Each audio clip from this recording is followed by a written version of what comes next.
Hello friends, welcome to all in ITMS courses group by conducted by Rahul Zarge. My mobile number is 9850551559. Today we are going to conduct session number 2. Last session we are discuss about what is ITMS and what is the scope of ITMS. Today we are going to discuss. Before we discuss, I will give my introduction. My name is Rahul Zarge, Education Master of Computer Management from Sinhgad Institute of Management, Pune. Global certification, Microsoft certification, Red Hat certification, Juniper, Cisco certification, and I am also a certified trainer. I have an 15 years experience in teaching as well as industrial. I have two firms, Impulse Computer Training Sales and Service, ICTSS, and Institute of Infrastructure Management Services, IIMS. We are conducting courses from ITIMS industry as well as software industry. From ITIMS industry, we are conducting hardware A+, networking N+, Microsoft certification, Red Hat certification, Cisco certification courses, Amazon Web Services, Microsoft Azure, VMware, IoT, robotics, Python. From software industry, we are conducting C, CPP, Java, Oracle, web designing, etc., etc. Let us, friend, we are discussing today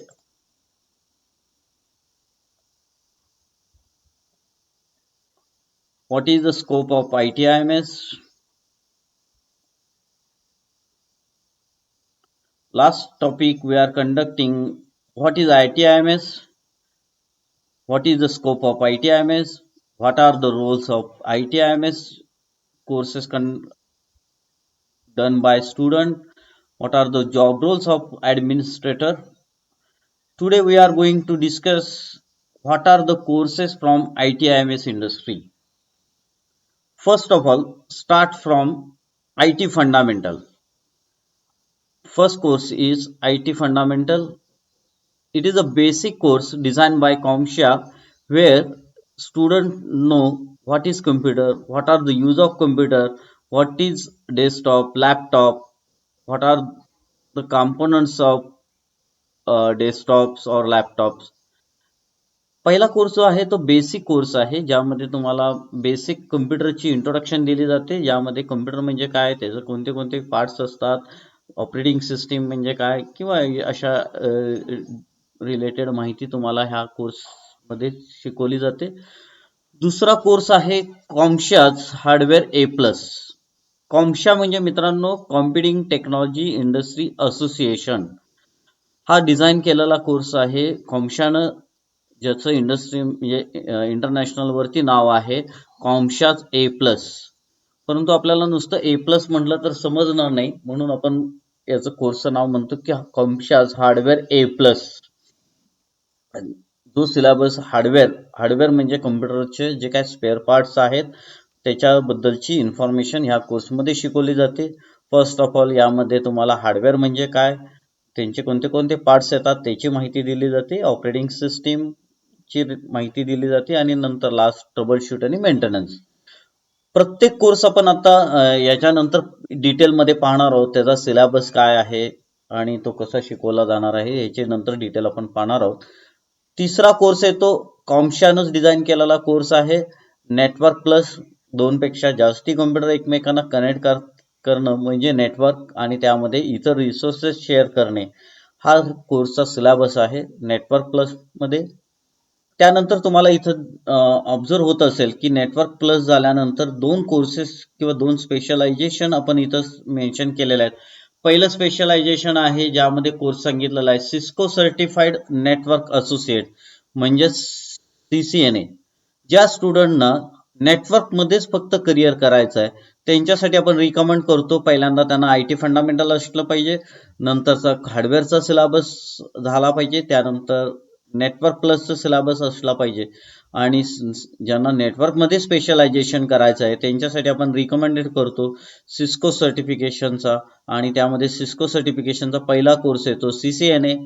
त्यानंतरचा CCNA म्हणजे Cisco certified network associate, किंवा त्यानंतरचा दुसरा अजून एक course आहे तो सिस्कोचा Cisco certified network professional, किंवा त्यामध्ये अजूनही बरेचसे कोर्सेस आहेत जसं क्लाउडचा रिलेटेड असेल तर क्लाउडच्या रिलेटेड कोर्स आहेत, सिक्युरिटी रिलेटेड ही काही नेटवर्क मधले कोर्सेस आहेत. ते स्टेप बाय स्टेप आपण नंतरच्या सेशनमध्ये पाहणार आहोत. ज्या विद्यार्थ्यांना नेटवर्कमध्ये इंटरेस्ट नसेल त्यांच्यासाठी आपण रिकमेंडेड करतो की त्यांनी सुरुवातीला IT फंडामेंटल, नंतर हार्डवेअर A+, नंतर नेटवर्क प्लस, आणि त्याच्यानंतरचं त्यांना आपण स्पेशलायझेशन सांगतो की ऑपरेटिंग सिस्टीम. ऑपरेटिंग सिस्टीम मध्ये पुन्हा त्यांना 2 ऑप्शन येतात. पहिला ऑप्शन आहे मायक्रोसॉफ्ट सर्टिफिकेशनचा आणि दुसरा ऑप्शन आहे रेड हॅट लिनक्स सर्टिफिकेशनचा. ज्या विद्यार्थ्यांना मायक्रोसॉफ्ट मध्ये इंटरेस्ट असेल ते मायक्रोसॉफ्ट कोर्सचा कोर्स करू शकतात, किंवा ज्यांना रेड हॅट मध्ये इंटरेस्ट असेल तर रेड हॅटचा कोर्सेस करू शकतात. पहिला कोर्स आहे मायक्रोसॉफ्ट सर्टिफाईड सिस्टीम असोसिएट किंवा सिस्टीम ऍडमिनिस्ट्रेटर असं म्हटलं जातं, म्हणजेच MCSA. ज्या विद्यार्थ्यांना मायक्रोसॉफ्ट सर्टिफिकेशन किंवा करायचं इंटरेस्ट असेल त्यांनी हा कोर्स करावा. हा कोर्स करायला सोपा आहे कारण एकतर हा तुम्हाला युजर फ्रेंडली आहे, कमांड बेसवरती काम नाही करायचं. इथं तुम्हाला दुसरा कोर्स आहे रेड हॅट लिनक्सचा. इथं तुम्हाला थोडंसं कमांड बेसवरती काम करावं लागतं आणि त्यामुळे थोडंसं आपण स्टुडंटना सजेस्ट करतो की इंडस्ट्रीमध्ये सुरुवातीला तुम्हाला सिलेबस MCSA शिका आणि नंतर रेड हॅट लिनक्सचं सर्टिफिकेशन कव्हर करा. हे 2 कोर्सेस झाल्यानंतर इंडस्ट्रीमध्ये तुम्हाला अजून काही पाथ ओपन होतात. त्यामध्ये पहिला पाथ इथं मी दाखवलेला आहे की जिथं म्हटलेलं आहे क्लाउड स्पेशलायझेशन. ज्या विद्यार्थ्यांना की आजकाल इंडस्ट्री क्लाउडमध्ये फार मोठ्या प्रमाणात काम करते आणि अशा वेळेला आम्ही विद्यार्थ्यांना सजेस्ट करतो की मायक्रोसॉफ्ट किंवा रेड हॅट सर्टिफिकेशन झाल्यानंतर त्यांनी क्लाउडमध्ये काम करावं, क्लाउडचे काही कोर्सेस करावे. आणि त्या क्लाउडच्या कोर्सेस मधला पहिला कोर्स आहे Amazon web services AWS. Amazon हे तर नाव बऱ्याच जणांना माहिती आहे, पण इंडस्ट्रीमध्ये अमेझॉन जी काही इंडस्ट्री आज सगळ्यात मोठी आहे त्यातलं मॅक्झिमम शेअर हा वेब सर्व्हिसेस मधनं अमेझॉनला होतो, आणि म्हणून आपण रिकमेंड करतो इंडस्ट्रीमध्ये की हा अमेझॉन कोर्सेस तुम्ही कंपल्सरी करावे. अमेझॉन बरोबर मायक्रोसॉफ्ट सुद्धा या इंडस्ट्रीमध्ये म्हणजे क्लाउड इंडस्ट्रीमध्ये आजकाल काम करते, आणि त्यासाठी मायक्रोसॉफ्ट अजूर नावाचा जो कोर्स केलेला आहे ते दोन्ही कोर्सेस आपण क्लाउड स्पेशलायझेशन मध्ये कंडक्ट करू शकतो. त्या पुढचा एक पाथ अजून एक दिलेला आहे ज्यामध्ये आपण म्हटलेलं व्हर्च्युअलायझेशन, आणि जेवढं क्लाउड कन्सेप्ट वापरला जातो तेवढाच मार्केटमध्ये व्हर्च्युअलायझेशनचा सुद्धा कोर्सेसचा वापर केला जातो, आणि त्यामधला पहिला कोर्स आहे VMware. म्हणजे इंडस्ट्रीमध्ये 2 पाथ तुम्हाला लक्षात आले असतील विद्यार्थी मित्रांनो. त्यातला एक पाथ आहे ज्यांना नेटवर्कमध्ये करिअर करायचं आहे त्यांच्यासाठी आपण सांगतो IT फंडामेंटल, हार्डवेअर, नेटवर्क, आणि त्यांनी सिस्कोचे काही नेटवर्कचे कोर्सेस करावेत. त्यांना हे ऑपरेटिंग सिस्टीम किंवा इतर कोर्सेस करायची गरज नाही. पण ज्या विद्यार्थ्यांना स्पेशलायझेशन मध्ये काम करायचं आहे, क्लाउड वरती काम करायचं आहे, त्यांच्यासाठी आपण सांगतो IT फंडामेंटल, नंतर हार्डवेअर A+, नंतर नेटवर्क प्लस, आणि नंतर ऑपरेटिंग सिस्टीमचे कोर्सेस आहेत. पहिला कोर्स आपण सांगितला की ऑपरेटिंग सिस्टीम मध्ये मायक्रोसॉफ्टचा सर्टिफिकेशनचे कोर्सेस, किंवा दुसरा रेड हॅट लिनक्स सर्टिफिकेशन. दोन्ही कोर्सेसना प्रचंड मोठा डिमांड आहे. ज्या विद्यार्थ्यांना इझिली जॉब रिक्रूट करायचा असेल त्यांनी पहिल्यांदा मायक्रोसॉफ्ट सर्टिफिकेशनचा कोर्स करावा, नंतर त्यांनी रेड हॅट सर्टिफिकेशनचा कोर्स करावा. येणारा काळ हा ओपन सोर्सेसचा आहे, त्यामुळे रेड हॅट किंवा लिनक्स ऑपरेटिंग सिस्टीमला प्रचंड मोठी मागणी असणार आहे, आणि म्हणून आपण विद्यार्थ्यांना रिकमेंड करतो की मायक्रोसॉफ्ट सर्टिफिकेशन पण करा आणि नंतर रेड हॅट सर्टिफिकेशन करा. हे दोन्ही कोर्सेस झाल्यानंतर तुम्हाला क्लाउड मध्ये काम करता येईल. क्लाउड रिलेटेड कोर्सेस आहेत Amazon web services, Microsoft Azzur, किंवा व्हर्च्युअलायझेशन मध्ये VMware कोर्स आहे. त्या व्यतिरिक्त अजून एक इंडस्ट्री ओपन होते हे 2 कोर्सेस झाल्यानंतर, म्हणजे मायक्रोसॉफ्ट किंवा रेड हॅट कोर्सेस कंप्लीट झाल्यानंतर IT सिक्युरिटी हा एक पार्ट ओपन होतो, आणि बऱ्याच जणांना या कोर्स मध्ये फार इंटरेस्ट असतो इथिकल हॅकिंग. तर बरेचसे असे विद्यार्थी विचारतात की डायरेक्ट आम्हाला इथिकल हॅकिंग करता येईल का. तर मित्रांनो, आधी तुम्हाला हे बेसिक नॉलेज असणं गरजेचं आहे, ज्यामध्ये हार्डवेअर, IT फंडामेंटल पहिल्यांदा, नंतर हार्डवेअर, नंतर नेटवर्क प्लस, त्यानंतर तुम्हाला ऑपरेटिंग सिस्टीमचं नॉलेज असलं पाहिजे. ऑपरेटिंग सिस्टीम मध्ये मायक्रोसॉफ्ट किंवा रेड हॅट, आणि त्यानंतर त्यांना इथिकल हॅकिंग करता येईल. कारण इथिकल हॅकिंगसाठी मॅक्झिमम ऑपरेटिंग सिस्टीम वरती काम करावं लागतं, ते रेड हॅट वरती काम करावं लागतं. आणि म्हणून तुम्हाला इथिकल हॅकिंग करण्यापूर्वी आधी तुम्हाला रेड हॅट लिनक्सचं नॉलेज घ्यावं लागेल. त्याचबरोबर दुसरा एक कोर्स आहे सायबर सिक्युरिटी. सायबर सिक्युरिटी आजकाल तुम्ही प्रत्येक गोष्ट बघता, नेट आणि त्याच्या रिलेटेड वर्किंग केली जाते, आणि म्हणून सायबर सिक्युरिटीसाठी सुद्धा प्रचंड मोठं डिमांड आहे. आणि त्यासाठी सुद्धा तुम्हाला ह्या ऑपरेटिंग सिस्टीमचं नॉलेज असणं गरजेचं आहे. तर विद्यार्थी मित्रांनो, हा एक पाथ मी तुम्हाला जस्ट सांगितला. अजूनही काही कोर्सेस आहेत IT IMS इंडस्ट्रीमध्ये, पण हा बेसिक पाथ आहे की ज्यामध्ये तुम्हाला काही कोर्सेस केल्यानंतर या इंडस्ट्रीमध्ये खूप चांगलं फ्युचर आहे, खूप चांगली डेव्हलपमेंट आहे. नेक्स्ट कोर्सेस काही आहेत जे IT IMS इंडस्ट्रीमध्ये आहेत. तर जस्ट इंट्रोडक्शन देतो तुम्हाला. पहिला आहे आर्टिफिशियल इंटेलिजन्स, AI.